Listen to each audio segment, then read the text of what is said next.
लेकिन वो मुद्दा अलग है। ये मुद्दा क्या था?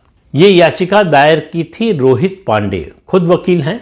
उन्होंने याचिका में वही मुद्दा उठाया जो 7 अगस्त को राहुल गांधी उठा चुके हैं अपनी प्रेस कॉन्फ्रेंस में, कि लोकसभा चुनाव के दौरान कर्नाटक की एक और ख़ास तौर से बेंगलुरु लोकसभा क्षेत्र में पड़ने वाली विधानसभा में वोटों की चोरी हुई उनके मुताबिक, यानी वोटर लिस्ट में हेरफेर किया गया। इसका बड़ा लंबा चौड़ा प्रेजेंटेशन राहुल गांधी ने दिया। तो रोहित पांडे भी गए उसी मुद्दे को लेकर कि वोटों की चोरी हो रही है। सुप्रीम कोर्ट इस पर एक एसआईटी बनाए और सुप्रीम कोर्ट की निगरानी में इसकी जांच हो, क्योंकि ये लोकतंत्र को बचाने का मामला है, लोकतंत्र के लिए बड़ा खतरा है, संवैधानिक संस्थाएं अपना काम नहीं कर रही हैं। ये तमाम तरह के मुद्दे राहुल गांधी लगातार उठा रहे हैं।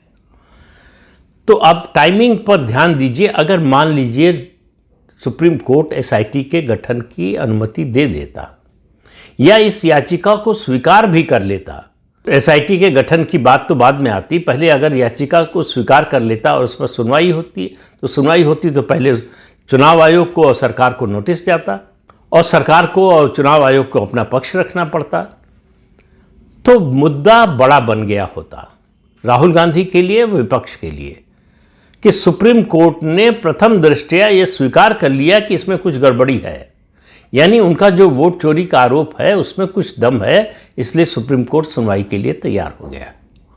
सुप्रीम कोर्ट ने जो जवाब दिया उसकी उम्मीद राहुल गांधी और कांग्रेस पार्टी और सारे विपक्षी दलों को बिल्कुल नहीं रही होगी। ये 2 जजेस की बेंच थी, जस्टिस सूर्यकांत और जस्टिस जयमाला बागची। इन दोनों न्यायाधीशों ने मामले को सुना और कहा कि हम इस याचिका को सुनवाई के योग्य नहीं मानते, इसलिए सुनवाई करने से ही मना कर दिया याचिका पर। उसको स्वीकार करके नोटिस भेजना वो सब आगे की कार्रवाई तो बहुत दूर की बात है। कहा कि ये याचिका सुनवाई के लायक ही नहीं है। ये जवाब दिया है सुप्रीम कोर्ट ने राहुल गांधी को कि वो जो कई महीने से वोट चोरी का अभियान चला रहे हैं, मुद्दा चला रहे, नैरेटिव चला रहे हैं, 16 दिन की यात्रा भी कर ली बिहार में, उसका भी बिहार में तो कोई असर हुआ नहीं। उसका बिहार में असर ये ज़रूर हुआ कि उन्होंने आरजेडी का नुकसान कर दिया, कांग्रेस का तो कोई फ़ायदा हुआ नहीं। लेकिन वो तो नतीजे से पता चलेगा किसका नुकसान हुआ, किसका फ़ायदा हुआ। वो 14 नवंबर को आएगा जब नतीजा बिहार विधानसभा के चुनाव का, तब पता चलेगा। अभी जो पता चला है कि ये जो हाइड्रोजन बम बता रहे थे वोट चोरी को राहुल गांधी, उस हाइड्रोजन बम को सुप्रीम कोर्ट ने डिफ्यूज़ कर दिया है।